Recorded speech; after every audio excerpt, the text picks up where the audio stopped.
D'abord, le discours, on avait bien préparé. Le président Veller avait fait vraiment ce qu'il fallait en nous permettant d'aller à Clairefontaine. On avait été dans la résidence de l'équipe de France 3 jours avant. On avait préparé ça très sereinement. Et qu'est-ce qu'il faut dire aux joueurs? Tout simplement, c'est faire grandir le club à travers une victoire, participer à une coupe européenne l'année d'après en rencontrant de grandes équipes. Et puis tout simplement aux joueurs de mettre une ligne à leur palmarès. Moi, comme joueur, en 12 ans, j'ai jamais joué de finale. En tant qu'entraîneur, j'ai eu de la chance, mais peut-être que la finale qui va jouer contre Guingamp, peut-être que même les jeunes joueurs n'en joueront plus jamais. Bordeaux, c'était à l'époque une équipe solide. Il y avait Jean-Pierre Papin, il y avait Luxin, il y avait Diawara, il y avait Mikou, il y avait Domoro derrière.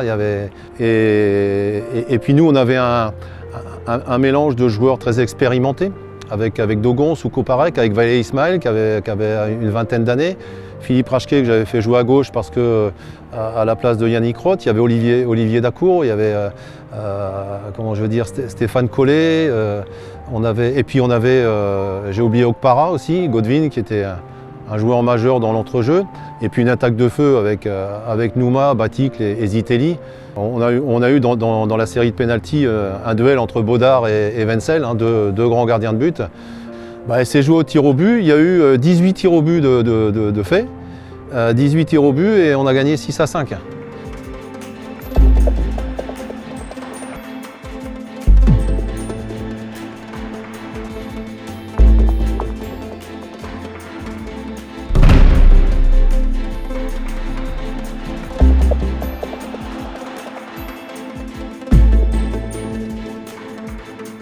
Les 5 premiers, j'ai choisi, mais avec l'accord du joueur.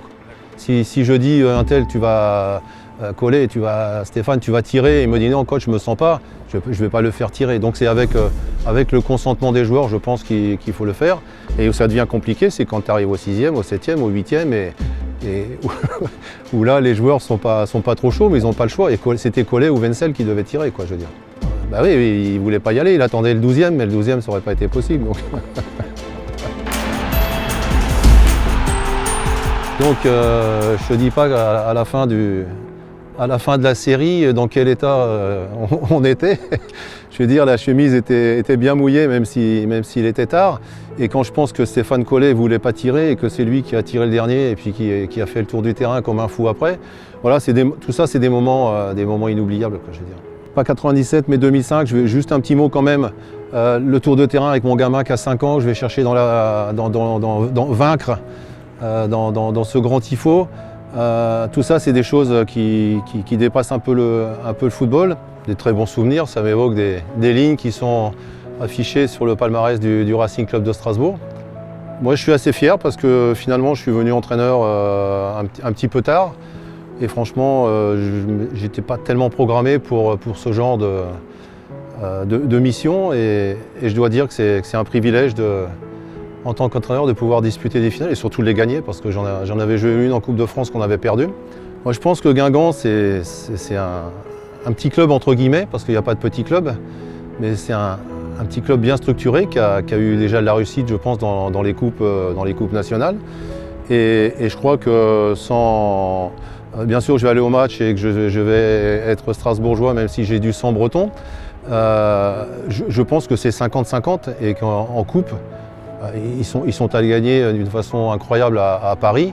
Qui l'aurait cru? Donc pourquoi ils ne battraient pas Strasbourg? Et pourquoi si Strasbourg ne prend pas le match à la légère, ce que je pense et ce dont je suis sûr, je veux dire, sur le papier, Strasbourg est favori. Maintenant, le papier, c'est une chose, mais la réalité des choses, elle est sur la pelouse.